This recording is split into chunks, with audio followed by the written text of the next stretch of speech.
మళ్ళీ same. So కొంచెం release చేయాలి, కొంచెం ప్రెజర్ ఇవ్వాలి, మళ్ళీ టక్మని ప్రెజర్ ఇచ్చేసేయాలి ఈ లెగ్కి. సో ఎక్కువ హైట్ లేవదు, ఎక్కువ హైట్ లేస్తే కంట్రోల్ తప్పిపోయి ఇట్లా పడిపోతాం. సో ఈరోజు సెషను కొంచెం టిపికల్, యాక్చువల్గా ఇప్పటిదాకా నేర్చుకున్నాము. సో ఇప్పటి నుంచి కొంచెం ట్రిక్స్ అన్నట్టు, బట్ ఎక్కువ ట్రిక్స్ అయినట్టే నేను నేర్చుకోవడానికి అంత ఎంకరేజింగ్గా లేను, ఎందుకంటే 30sలో కొంచెం కష్టంగా ఉంటుంది. ఇక్కడ రైట్ లెగ్ పెట్టి పుష్ ఇచ్చేది, లెఫ్ట్ లెగ్ ఇక్కడ తీసుకుంటాం కదా. తీసుకున్న తర్వాత మనము మెల్లగా బోర్డు ఇక్కడ ఈ లెగ్ని ఇక్కడ దాకా జరుపుకొని ఈ లెగ్ని కొంచెం ఇక్కడ దాకా జరిపేసి పుష్ ఇక్కడ ఇస్తూ ఉండే, ఇక్కడ రిలీజ్ చేస్తూ ఉంటే లెగ్గు అలా వేస్తూ ఉంటుంది ఇట్లాగా. ఈ స్టెప్ ఎందుకు ఉపయోగపడుతుంది అంటే, ఇట్లా ఇచ్చిన తర్వాత లెఫ్ట్కి వెళ్ళాలంటే ఇలా అనొచ్చు, రైట్కి వెళ్ళాలంటే ఇలా లేపిన తర్వాత ఇలా రైట్కి అనొచ్చు. సో బోర్డుని లెఫ్ట్కి రైట్కి టర్న్ చేసుకుంటూ వెళ్ళడానికి ఈ ట్రిక్ అంటూ ఉపయోగపడుతుంది. దీనికి నేను ఇంచుమించు ఒక 10 days నుంచి ప్రాక్టీస్ చేస్తున్నాను, డైలీ ఒక ½ an hour అట్లాగా మినిమం వచ్చింది. ఆ వచ్చిన ఎక్స్పీరియన్స్ మీతో షేర్ చేసుకోవాలనుకుంటున్నాను. సో ఇవన్నీ క్రిటికల్ సెషన్స్, ఖచ్చితంగా వార్మప్ చేయాలి, గేరప్ మ్యాండేటరీగా అయి ఉండాలి. 30sలో నేర్చుకుంటున్నాను, ఏ తేడా జరిగినా కానీ ఛాన్స్ అయ్యే ఉంది. సో ఖచ్చితంగా గేరప్ అయిపోయి వార్మప్ అట్లీస్ట్ 5 minutes చేసిన తర్వాతే యాక్చువల్ ప్రాక్టీస్ స్టార్ట్ చేస్తున్నాను. ఇదే నా యాక్చువల్ రొటీను, నేను ఫాలో అవుతున్న ట్రిక్స్, నా ప్రోగ్రెస్, నా ఎక్స్పీరియన్స్ షేరింగు.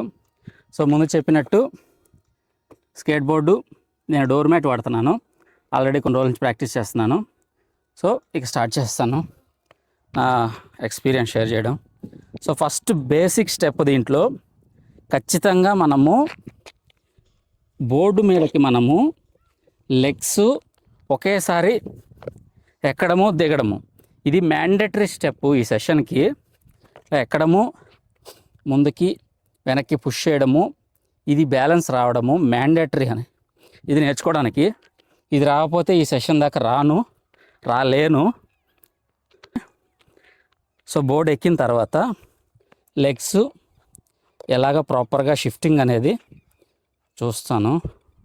సో ఈ లెగ్ ఇలాగా, సో ఈ లెగ్ని లాస్ట్ దాకా తీసుకెళ్ళాలి, లాస్ట్ బంప్ దాకా. సో ఈ లెగ్ని ఈ వీల్స్ కంటే కొంచెం వెనక్కి. సో కొంచెం ప్రెషర్ ఇక్కడ ఇస్తూ ఇక్కడున్న ప్రెషర్ని లైట్గా తీసుకోవాలి, బోర్డు కొంచెం లేస్తుంది. ఎక్కువ ఇస్తే మనం ఇట్లా పడిపోయే ఛాన్స్ ఉంది. సో చాలా తక్కువగా ప్రాక్టీస్ చేయాలి, గ్రాస్లో ప్రాక్టీస్ చేసి ఇక్కడికి రావడం బెస్ట్. నేను అలాగే వచ్చాను. సో తక్కువ హైట్ లేపడం. సో ప్రెషర్ ఇస్తున్నాం, రిలీజ్ చేస్తున్నాం, మళ్ళీ పెడుతున్నాం. సో ముందు చెప్పినట్టు ఈ బ్యాలెన్స్ మ్యాండేటరీగా వచ్చి ఉండాలి.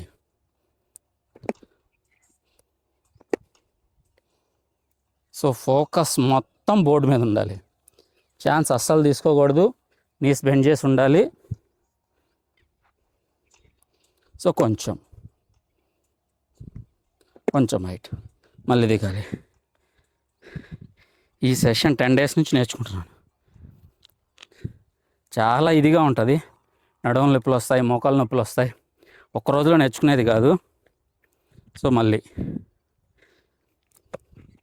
ఎఫర్ట్స్ మ్యాండేటరీగా పెట్టాను, చాలా ఫోకస్డ్గా. మళ్ళీ సేమ్.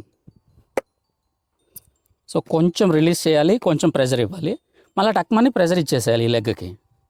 సో ఎక్కువ హైట్ లేవదు, ఎక్కువ హైట్ లేస్తే కంట్రోల్ తప్పిపోయి ఇట్లా పడిపోతాం.